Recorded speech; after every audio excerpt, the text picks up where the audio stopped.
Recuerda que el siguiente programa es clasificación B, para mayores de 14 años. Y en América, la vida hecha en mar.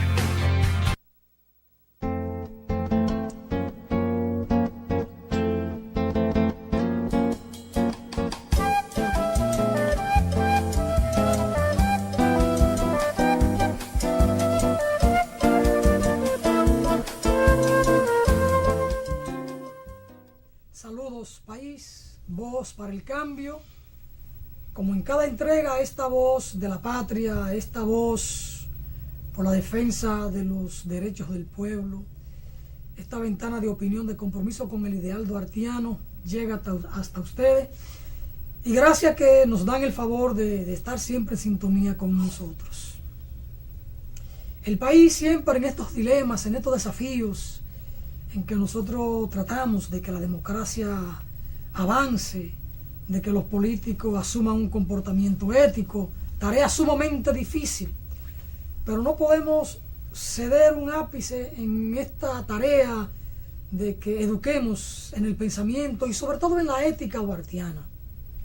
Aquí nos decía en una ocasión don Rafael Chalhú Mejía que el programa político de Juan Pablo Duarte no ha sido superado en la República por político alguno. Y él decía, es que la premisa duartiana de una patria libre, soberana e independiente lo envuelve todo. Porque esa palabra soberanía es mágica, es todopoderosa. No se puede hablar de identidad en una sociedad. No se puede hablar de progreso o de independencia o de autodeterminación si no hay soberanía. Es más, no se puede hablar de democracia si no hay ejercicio pleno de la soberanía. Y en esa dirección apuntan todos nuestros programas. Todas nuestras entregas van en esa dirección. Y hemos dicho siempre que aquí tenemos una soberanía mediatizada. En muchas ocasiones hemos hablado de que aquí no hay un presidente de la República, que hay un gobernador de colonia, porque siempre están recibiendo órdenes de la metrópoli, actualmente de los Estados Unidos, en otro momento de otra potencia. Y la República Dominicana debe actuar con libertad en el concierto de los pueblos de América Latina. ¿Y por qué no ser parte del ALBA? ¿Por qué no hacer esfuerzos junto a los demás presidentes de América Latina? No, porque hay mandatos del norte que lo impiden. En una ocasión, el presidente Hugo Chávez le propuso al país la posibilidad de operar de problemas de la vista a miles de dominicanos y dominicanas, y que la Revolución Bolivariana o la República Bolivariana de Venezuela iba a cubrir todos los gastos. Y el presidente de la República no fue capaz de asumir esto porque el norte se lo impedía. Chávez llegó más lejos. Le pongo el avión en Santo Domingo, recogemos a los pacientes y volvemos a traerlos y no tienen que pagar un solo centavo. Y aún así, el presidente Leonel Fernández no tuvo el valor, la determinación de ser parte de este programa humano que miles de dominicanos lo necesitan. Ojalá y que con el presidente actual esto pueda ser una realidad, pero los amos del norte dicen no, porque esto, según los Estados Unidos, apuntala a un liderazgo regional de Hugo Chávez. Bueno, pero hagan ustedes lo mismo, den servicio a los pueblos, en vez de ir a expoliarlo o a imponer su punto de vista. Procuren ser solidarios con los pueblos y apuntarle ustedes entonces su liderazgo regional, pero no, hacen todo lo contrario, acciones contra los pueblos, contra la autodeterminación de los pueblos, y esto hace que en los pueblos nuestros haya una actitud, haya un sentimiento de repulsa o de rechazo a la manera de gobernar del imperio. Pero bueno, son de las cosas que uno tiene que ver en este país. Y entonces contra esas cosas, contra esas formas de hacer política y de gobernar, nosotros estamos en contra.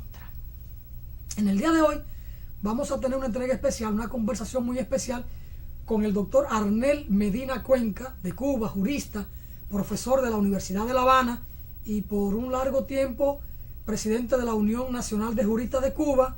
Ya hace poco, apenas unos días, que cesó en estas funciones. Pero anteriormente había sido decano de la Facultad de Ciencias Jurídicas de la Universidad de Oriente en Santiago de Cuba. Para esta conversación me he hecho acompañar, le he pedido que me acompañe al doctor Juan Francisco de la Rosa, presidente de la Asociación Americana de Juristas del capítulo de la República Dominicana.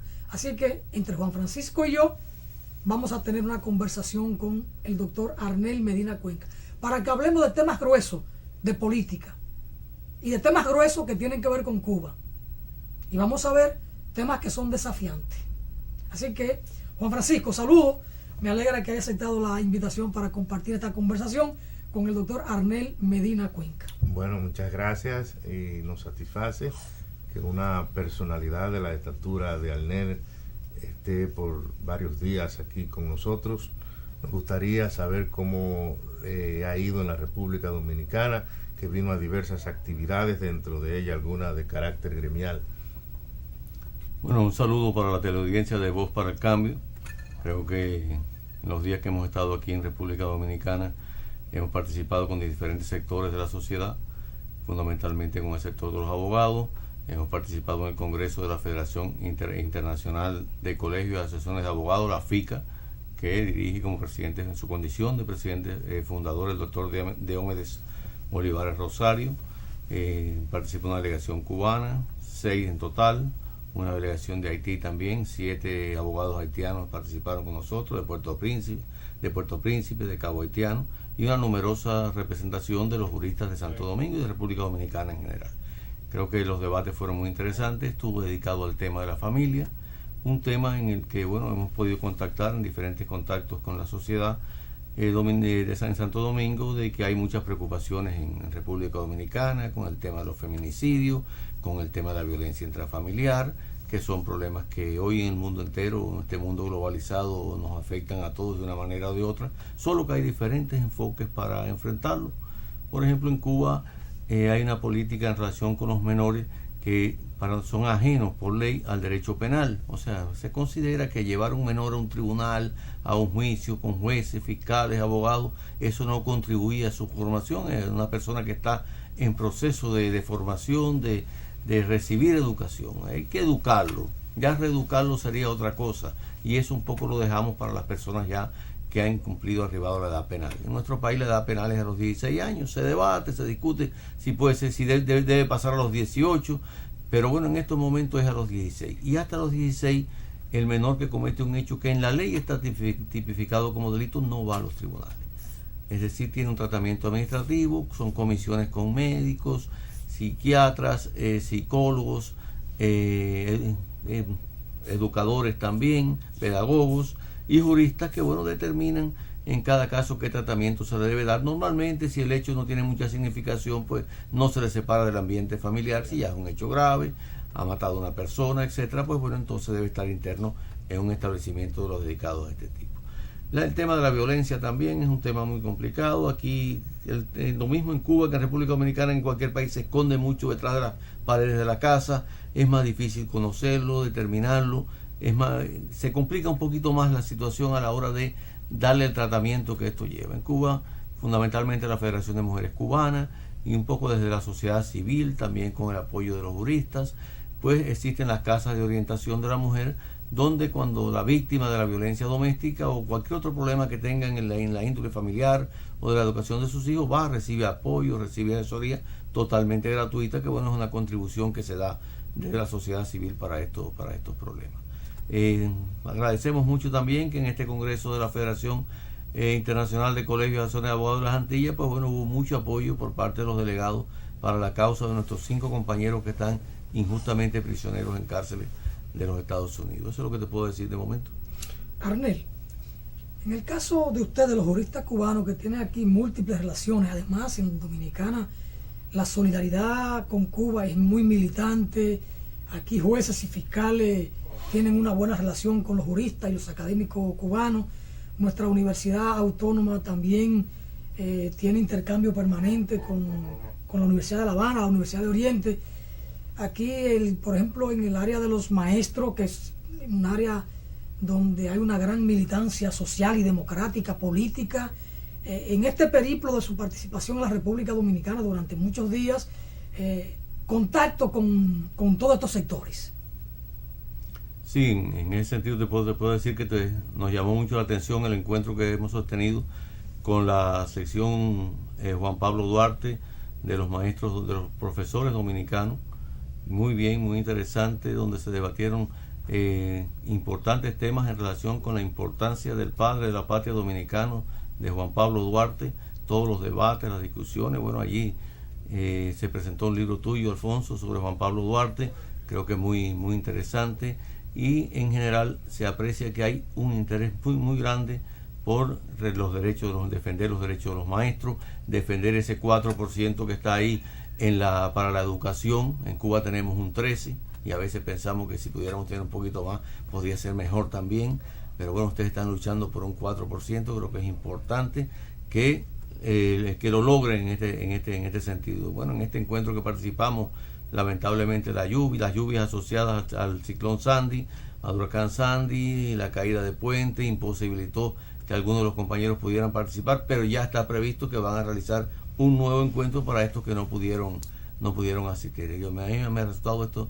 muy interesante. Participaron colegas de Ecuador, colegas de Puerto Rico también, y bueno, entre todos creo que fue una jornada de reflexión muy, muy provechosa, sobre todo en torno a la vida de Juan Pablo Duarte, que como es conocido, nuestro José Martí escribió sobre él. Hay un momento en que el generalísimo Máximo Gómez le escribe, le solicita apoyo para construir un monumento a Duarte en Santo Domingo, y Martí lo lleva al periódico Patria, y no hace un llamado a los emigrados cubanos, hace un llamado a los emigrados cubanos y también a los emigrados de Puerto Rico, porque recordemos que el Partido Revolucionario Cubano, fundado por Martí para lograr la independencia de Cuba de España, también tenía entre sus objetivos prioritarios que una vez que se alcanzara la independencia de Cuba, se lucharía por la independencia de Puerto Rico, que lamentablemente hasta nuestros días no se ha logrado todavía.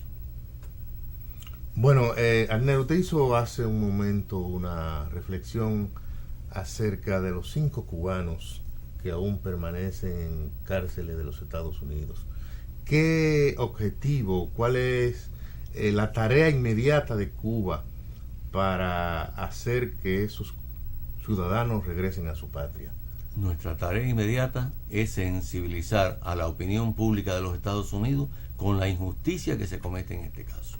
Llegar allí, hemos llegado al mundo entero, hemos llegado también a los Estados Unidos, a diversos sectores, pero consideramos que hay que seguir en todo el mundo dando a conocer la verdad sobre estos lamentables hechos, y que todo el mundo también nos ayude, y los dominicanos también, que tienen una gran comunidad en los Estados Unidos, a ganar conciencia en la población, en el ciudadano norteamericano, de qué está ocurriendo con estos 5 jóvenes en su país, porque muchos no lo conocen o tienen una imagen distorsionada, porque precisamente en la batalla legal que se desarrolla en estos momentos, el elemento fundamental que están esgrimiendo los abogados de los 5 es que se ha demostrado ya que durante el juicio en Miami, lugar donde nunca se debió celebrar, y mucho menos en el condado de Miami-Dade, se le pagó a un grupo de periodistas para que dieran una imagen distorsionada de Cuba, y también para que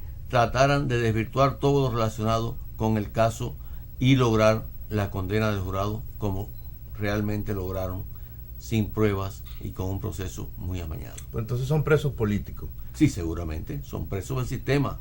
Ellos debían haberlo condecorado como luchadores antiterroristas. Además, el juicio fue más o menos alrededor del tema del 11 de septiembre, etcétera, donde se abrió una gran campaña en Estados Unidos contra el terrorismo, pero se olvidaron de que en el propio territorio de los Estados Unidos los terroristas de origen cubano se pasean impunemente por las calles de Miami. Es significativo, por ejemplo, 2 de ellos, Antonio Guerrero y René González, nacieron en Estados Unidos, de padres que después eran inmigrados, después regresaron a Cuba. Y sin embargo, bueno, en la propia sentencia, la jueza que lo sentenció en primera instancia dice que cuando estén en libertad supervisada se les prohíbe frecuentar lugares en los que se encuentren personas tales como terroristas. Es decir, ella reconoce en una sentencia, un tribunal federal de los Estados Unidos está diciendo que en los Estados Unidos, y por supuesto refiriéndose a Miami, hay lugares que frecuentan los terroristas, y entonces a ellos le prohíben ir ahí, tal vez por temor a que puedan influir en los terroristas, o sea, puedan realizar alguna acción contra estos pobres terroristas que ellos están protegiendo. Hasta hace poco Orlando Voss se paseaba impunemente por las calles de Miami, vanagloriándose cada vez que daba una entrevista de prensa de haber sido uno de los autores del horrendo crimen de Barbados, que como que es conocido, a voladura de un avión de Cubana Aviación en pleno vuelo frente a las costas de Barbados.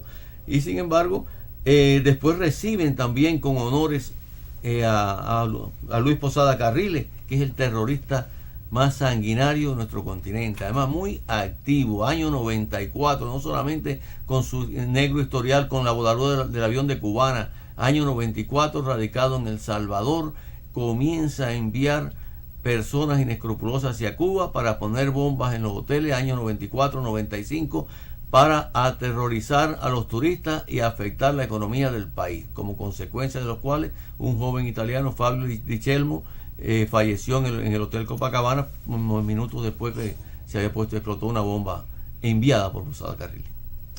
Arnel, hay un tema grueso en relación con Cuba, el tema del bloqueo. Muchas veces, o mucha gente cree que lo del bloqueo no existe, que no es real, que se trata de una especie de pretexto de los dirigentes de la Revolución Cubana como para buscar explicación o como pretexto realmente a problemas internos en el orden económico y en el orden político-social. Unos tienen esa visión, otros hemos creído que ciertamente el bloqueo es efectivo, el bloqueo existe. ¿Cuáles son las manifestaciones para el pueblo cubano y las afectaciones de la existencia del bloqueo de los Estados Unidos contra Cuba? Muy a pesar de que en unas 20 ocasiones la Asamblea de Naciones Unidas ha resolutado el cese del bloqueo. ¿Cuál es el cuadro que tenemos? Bueno, mira, el tema del bloqueo, lo primero que tengo que decirte es que el bloqueo para los cubanos es real, y también para los que visitan Cuba. ¿Cuántas personas han ido con una tarjeta de crédito porque sencillamente en la historial del banco haya algún % de capital norteamericano? Pues ya no se puede utilizar en Cuba. Hacer una transferencia hacia Cuba tampoco se puede hacer en dólares, porque inmediatamente entra a jugar el Departamento del Tesoro.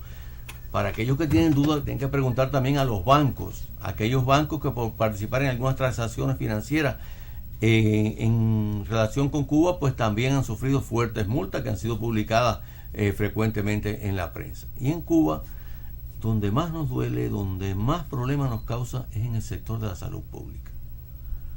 Porque el esfuerzo que hace el país por garantizar la salud del pueblo es muy grande.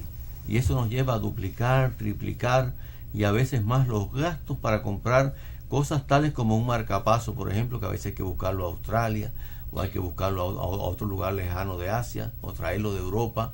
Muchas veces ya con el contrato firmado, con recibido el primer lote, nos llega una nota de que no se pueden enviar repuestos, de que no se pueden seguir enviando, porque la empresa tal de origen norteamericano pues compró en bolsa 1% de las acciones de la empresa que nos vendía los marcapasos, y hasta ahí llegó, porque inmediatamente llega la carta del Departamento del Tesoro diciéndole que no puede comerciar con Cuba, que está prohibido por las leyes de los Estados Unidos. Las afectaciones son grandes. La propia compra de alimentos, como es sabido, nuestro país adquiere un % grande de alimentos todos los años, pues en lugar de poderlo comprar en zonas cercanas a nuestro territorio o comprarlo en el propio territorio de los Estados Unidos, donde siempre existió antes del triunfo de la Revolución un intercambio comercial fluido, pues hay que ir a buscar a Asia, a lugares lejanos, lo que encarece el flete. Y hablando de flete, también en los fletes está la mano negra del bloqueo, porque barco que toca puerto cubano, barco que durante los próximos 6 meses no puede tocar puerto norteamericano, y lo normal es que el barco venga con un cargamento hacia Cuba y vaya a cargar a un puerto norteamericano para regresar a Europa, regresar a Asia, a América del Sur, a otro lugar. Eso no puede ser, y por tanto encarecen extraordinariamente los fletes. Arnel, un tema grueso En República Dominicana y una buena parte de América Latina, el tema de la corrupción, con el agravante en el caso nuestro de la impunidad. Hay quienes han dicho que la corrupción es un mal de estos tiempos. Otros han dicho que la corrupción ha existido toda la vida. Y hay quienes dicen entonces al propio tiempo que contra la corrupción no se puede. Aquí hemos visto algunos cables informativos que dan cuenta de situaciones de estas en Cuba y de sanciones y de la persistencia de las autoridades cubanas en luchar contra el flagelo. ¿Hasta dónde es cierto el tema de la corrupción en Cuba? ¿Cuáles son las dimensiones, las manifestaciones y la actitud de las autoridades para enfrentar el flagelo de la corrupción? Bueno, mira, si comparamos los índices de corrupción en Cuba con otros países de nuestro entorno geográfico, observamos que son mínimos, y algunos amigos nos dicen, pero es insignificante, ustedes no tienen que preocuparse tanto por esto. Bueno, si no nos preocupamos ahora, que está en sus inicios, si no se toman las medidas necesarias, pues puede ir subiendo y crearse un problema muy serio. Y creo que en las autoridades del país está presente la voluntad política y también la acción para acabar con las manifestaciones de corrupción que han existido en nuestro país. Recientemente, hace 2-3 años, se creó la Contraloría General de la República, que ha estado jugando también un importante papel en esto. Cualquier entidad, cualquier persona jurídica puede recibir de inmediato la visita de la Contraloría y revisarle toda su contabilidad, el cumplimiento de nuestras leyes también, que se es estricto en cuanto a esto. Por otra parte, la Fiscalía General de la República también realiza verificaciones fiscales en las personas jurídicas, en los centros laborales, fundamentalmente en aquellas instituciones fundamentales del Estado, donde se manejan grandes sumas de dinero. Y bueno, en todos los casos en que se han detectado violaciones, se han tomado medidas. Y no solamente medidas de enviar a la gente a la cárcel, ni mucho menos, sino que da más remedio. Si la gravedad de los hechos así lo amerita, pues también irán a la cárcel. De hecho, han ido a la cárcel. Pero sí muchas medidas en el orden administrativo, en el orden de la prevención, en el orden de lo que en Cuba llamamos el control interno. Es decir, que en cada entidad haya un control y un grupo de medidas, un plan de acción para evitar que los bienes del pueblo o los bienes de la entidad sean desviados o sean mal habidos por personas inescrupulosas, que no existen en una gran mayoría, pero sí se dan casos, y bueno, esos casos que se dan reciben la respuesta del pueblo. Ahí mismo, Arnett, hay vaca sagrada en el tema de la corrupción en Cuba, de personas que por méritos acumulados infringen la ley en este sentido, y hay alguna condescendencia por méritos acumulados, o en el caso de una persona con cierta edad que comete este delito, ¿cuál sería el tratamiento? ¿O cuál es el tratamiento real? No, definitivamente vacas sagradas no hay. No hay senadores sagrados. No hay vacas sagradas definitivamente en el tema de la corrupción. En el combate con la corrupción, todos somos iguales ante la ley, y ante cualquier hecho se actúa por las autoridades. No te voy a negar que si una persona tiene 75 años, 80 años, no sé, una edad avanzada, pues va a tener el mismo tratamiento de que alguien de 40 o 50 años. No es posible. Pero lo tiene también y recibe la respuesta en correspondencia con lo que establece la ley al respecto. Muy importante, la ley es lo que prima, el imperio de la ley en este sentido.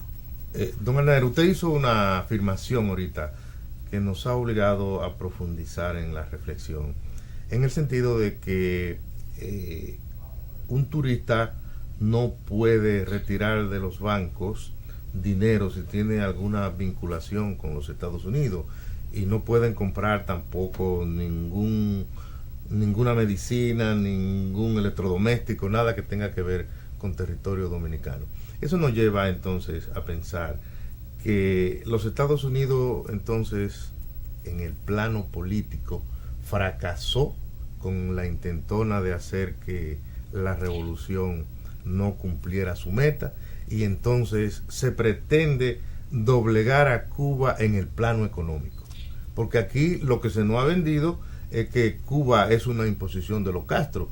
Pero si es así, que los Estados Unidos tienen que bloquear todo lo que tenga que ver con la economía de Cuba, parece que en Cuba hay algún apoyo para las autoridades que gobiernan. No, lógicamente se acaban de realizar las elecciones, un 94% de asistencia a las urnas, que en nuestro ámbito geográfico y en el mundo en general es muy alto.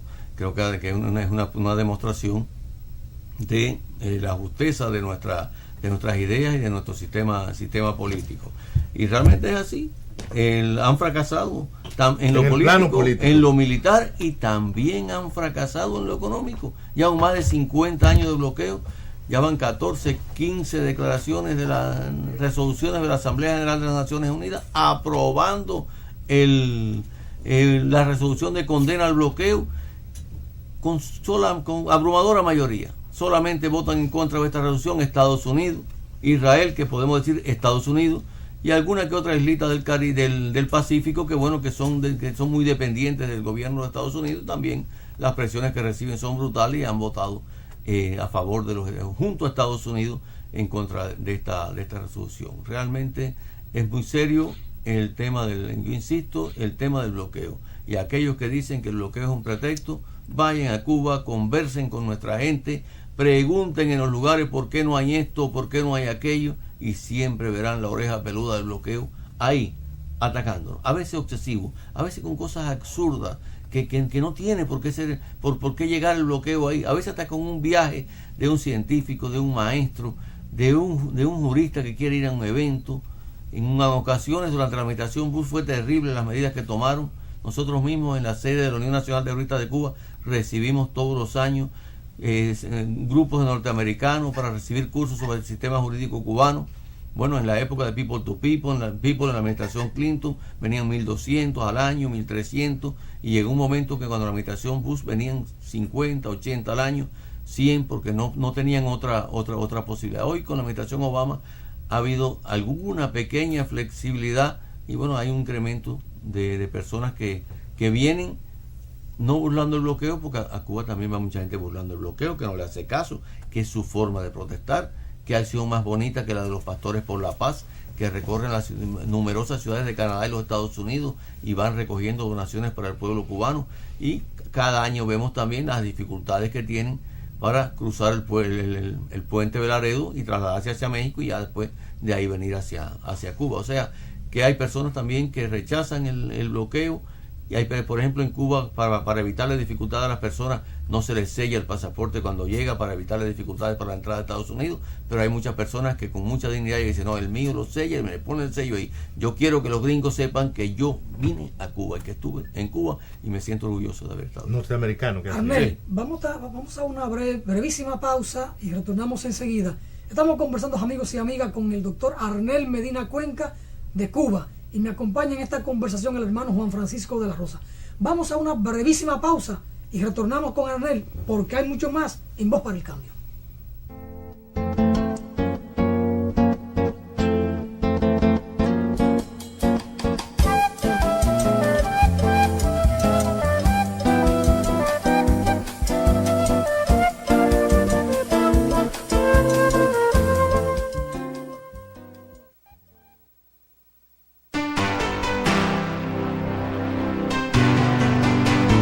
Cuba no es otra isla del Caribe.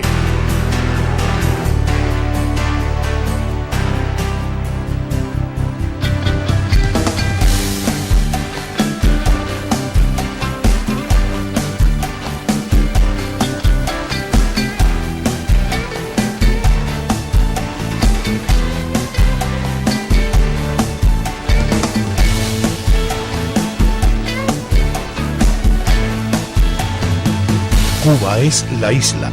Déjate llevar. Cubana de Aviación.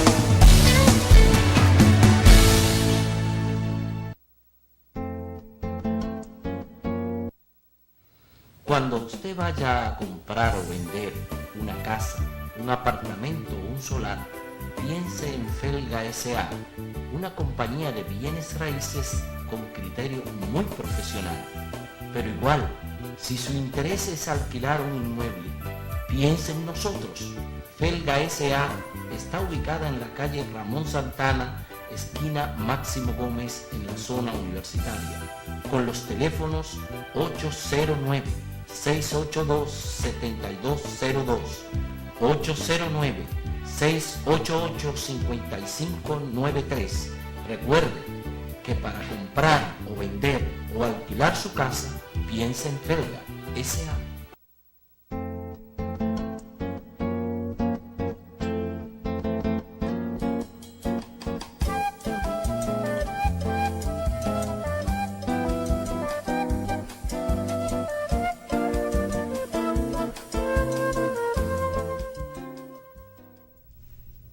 seguimos en Voz para el Cambio, esta ventana de patria, esta ventana de compromiso con la democracia y con los intereses más sagrados del pueblo dominicano.